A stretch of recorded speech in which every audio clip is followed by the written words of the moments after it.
Let me know if anybody's not ready before I get started.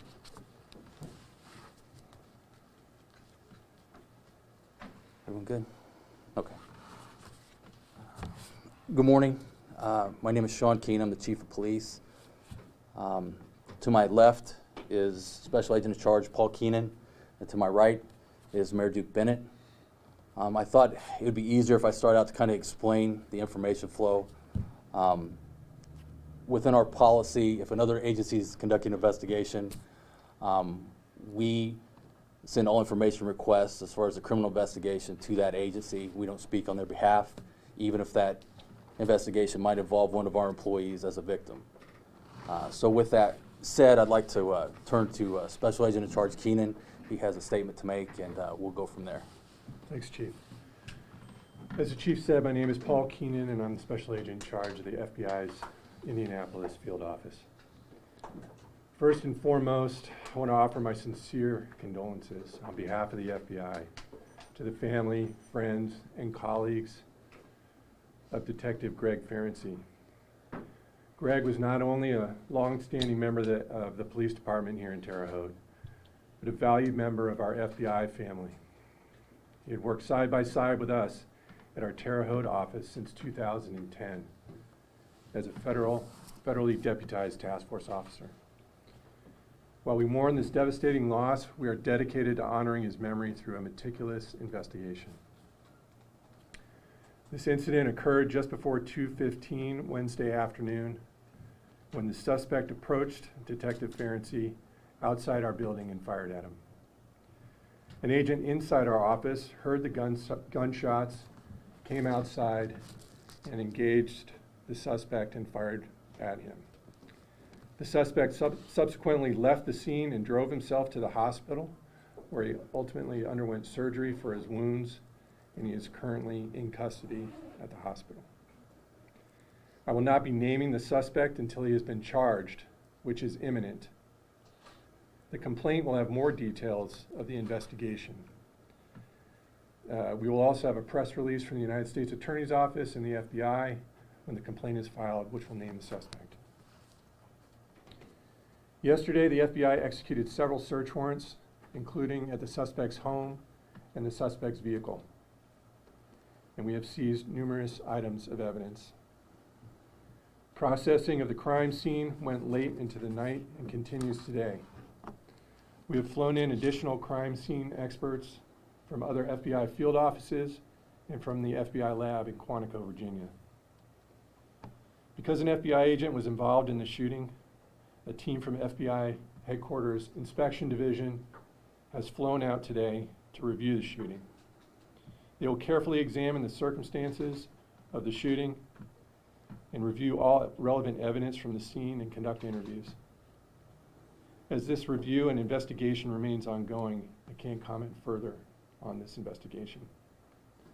And at this point, I'll turn it back over to Chief Keene. At this point, Mayor Duke Bennett has a statement on behalf of the city, and I'd like to allow him to address that at this time. Thanks, Chief. Good morning, everybody, and thanks for being here today. Obviously, tragedy has hit the Terre Haute Police Department again. So I guess my first thing that I want to say is just on behalf of the city of Terre Haute and my family, Pam and I, offer our condolences to Detective Ferenczi, his family, his friends, and the entire Terre Haute Police Department family. As we deal with, you know, I've heard the word senseless numerous times, and there is no other word, I think, that describes something like this that's happened. I woke up yesterday morning and looking at the news feed and saw where a couple of ATF agents and a Chicago police officer were fired upon, and I thought, wow, you know, what a world we live in, and just kind of said a little prayer to myself and hope we'd never see that happen again in Terre Haute.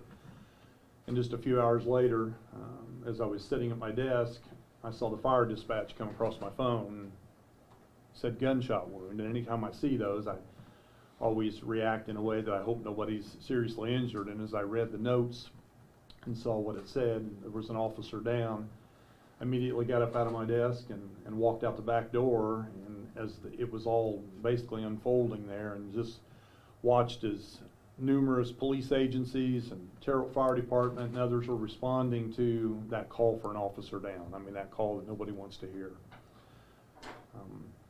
It was a very chaotic scene, but what really impressed me most was the fact that while an officer was down, and I didn't know who it was at the time, I knew it was at the FBI office, but just everybody doing their job, dealing with the situation, but yet looking for a suspect, continuing to do what they needed to do in the face of just total disaster. Went up to the hospital and observed the hospital staff being totally professional, our officers that were on site there, managing the situation to the best of their ability in spite of what had just happened. And so, you know, I just wanted to mention those things because it's just amazing how professional not only our police department is, but the FBI, the state police, everybody that responded, Beagle County Sheriff's Department, West Terre Haute, Beagle County, everybody, and responding to an officer down. Then last night, as the body was escorted down to Regional Hospital, and seeing people along the way, how they even knew about that happening, don't know, but just to observe the community coming out again to support the Terre Haute Police Department, and specifically the officer that we lost. It's just such a heartwarming thing for me. I just can't thank our community enough, and I'm sure they'll continue to show that compassion and their support in the coming days. But it's so important for our officers to see that, experience that, and the family.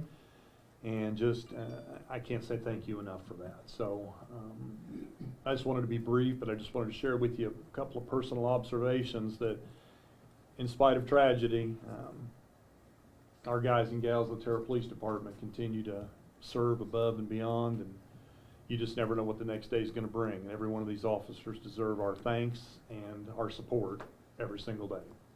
Thank you. Thanks, Mayor.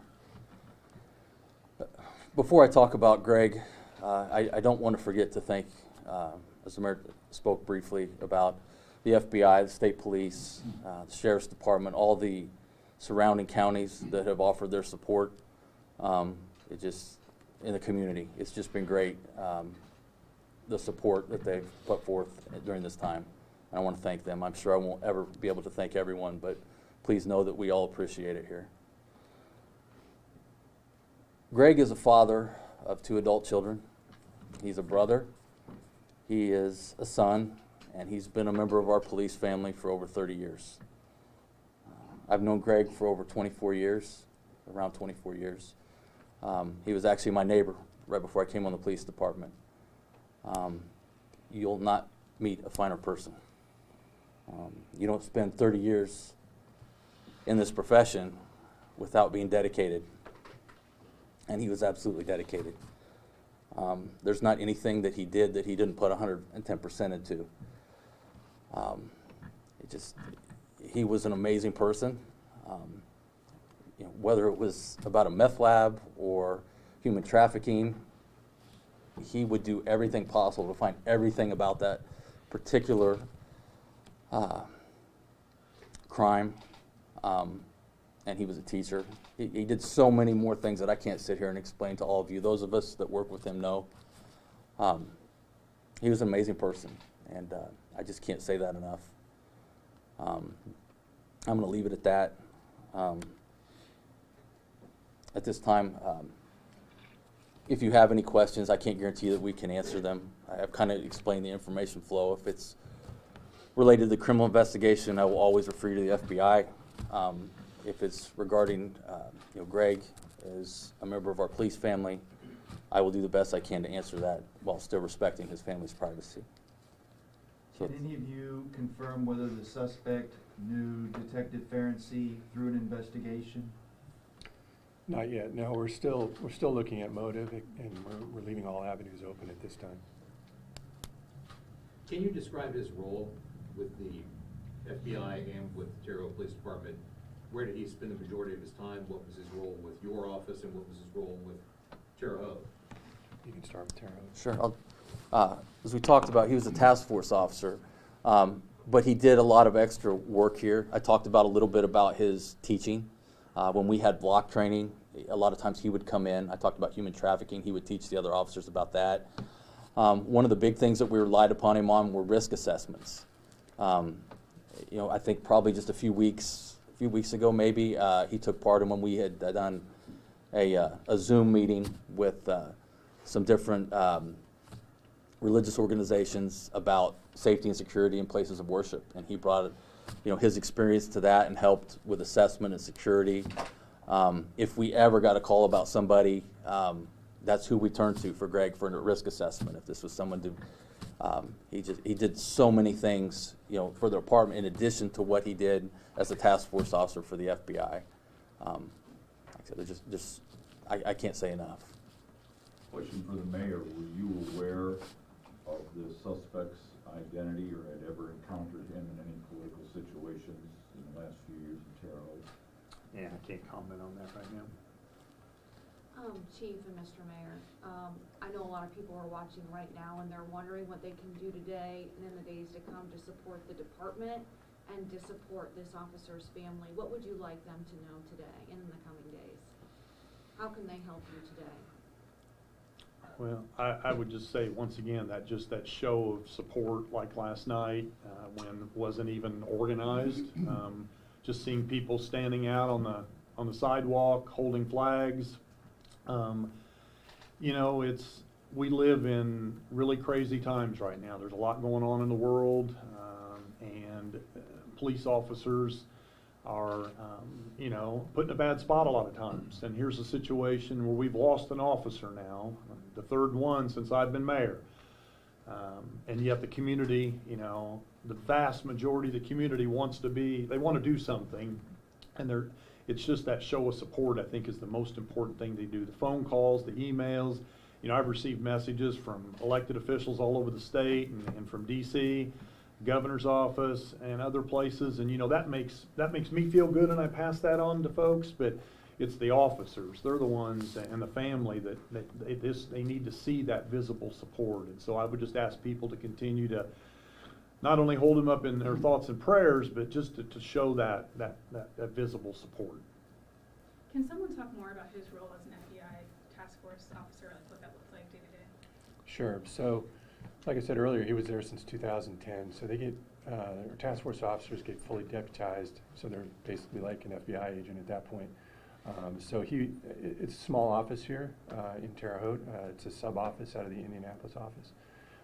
So they have to be kind of a jack of all trades here and work any federal crime that comes their way.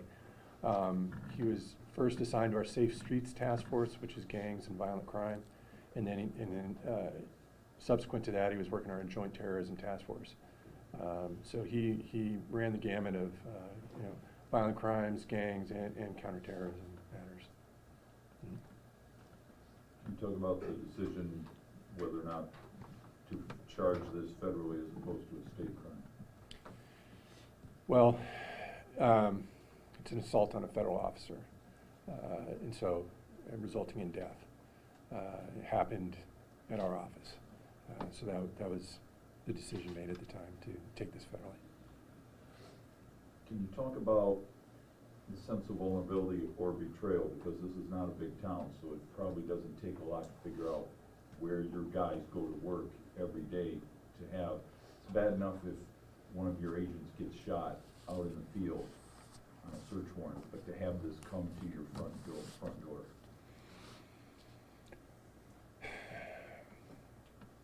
Agreed. You know, we're used to taking those types of risks as law enforcement officers. All of us are, when we're conducting arrests, doing searches, etc. But to have somebody come, as you say, to our front door and commit this kind of act is a step beyond, and affects us all immensely. Like I said, it's a small office, a tight-knit group of people, so it's definitely a difficult situation. Is there an ongoing threat? We don't believe so. Did the suspect make a statement at all? He has been unable to so far due to his condition. Is his condition described as critical, serious? I don't know that. Was there an exchange of gunfire between the agent that shot him and the suspect? I don't know if the suspect was shooting at the agent or not. I know the agent shot at the suspect, but I'm not sure about that interaction yet. That'll come out in the investigation. Do you know if Detective Ferenczi was just leaving the building to, or was he meeting this person, or do you have any idea what the circumstances were for him being outside the building? I'm not going to comment on that right now. I know a big question we've heard from the public locally is about the resident office here in Terre Haute. So can you describe a little bit more about what happens in that office or kind of some operations that happen there? So as I described before, it's a small office. So anything that comes our way that has a federal nexus, we'll investigate. And we also, because of the prison facility here at Terre Haute, the BOP facility, we'll do the investigations there because it's a federal facility. But anything that comes our way, whether it be gangs, crimes against children, violent crime, terrorism matters, counterintelligence, anything that has a federal nexus, we'll work that in Terre Haute with our partners. Yesterday, the FBI said that Ferenczi was ambushed, which I think is a weighted word that maybe raises more questions. Can you talk a little bit about what you mean by ambushed? Sure. Well, I mean, the suspect showed up there and before Detective Ferenczi came out of the building. So that was the reason to use that word. And do you believe Detective Ferenczi was specifically targeted as an individual or just as an FBI agent general, pardon me? That's what we're trying to find out.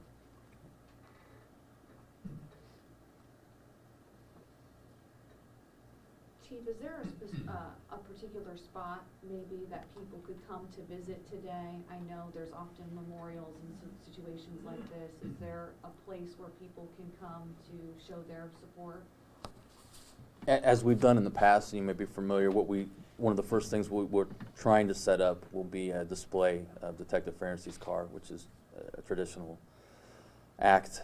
Unfortunately, right now, we're waiting till the crime scene is processed before that becomes available to us. When that happens, we will set it up on the east side of our building, as we have the 2 times in the past. So, I know it's still early in the process, but do we have any information yet about services for him?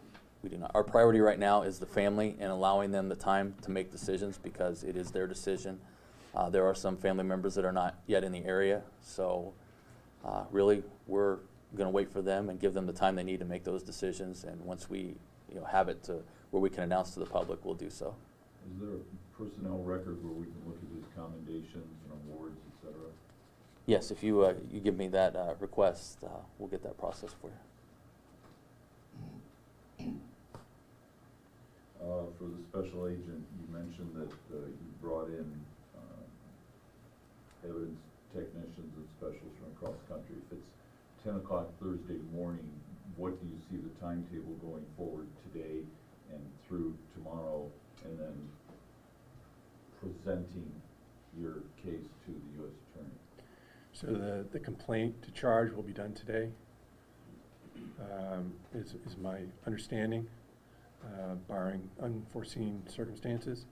The processing and the crime scene are being extremely meticulous, and that's why we brought in people from other FBI offices and from the lab to use special equipment to make sure that the scene is processed to the best of our ability. So I would imagine that'll be done sometime later today or tonight. Is the scene in front of Terre Haute Regional Hospital, is that still being processed, or is that work done? I believe that work is done if you're talking about the vehicle. Yeah. Yes. I believe that work is done. Has that vehicle then been taken someplace else? Yes. And under whose authority or who's got eyeballs on your suspect in the hospital? Is that Vigo County Sheriff? Is that you guys? It's the FBI.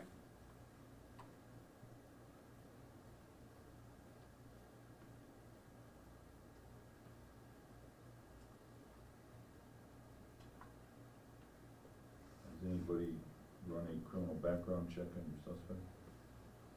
doing running every check you can imagine. Where do you find it? That I can't comment on.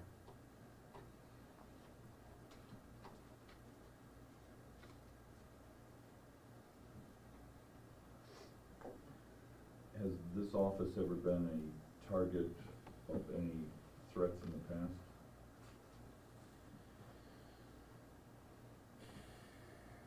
I really can't comment on that because I don't know. Not to my knowledge.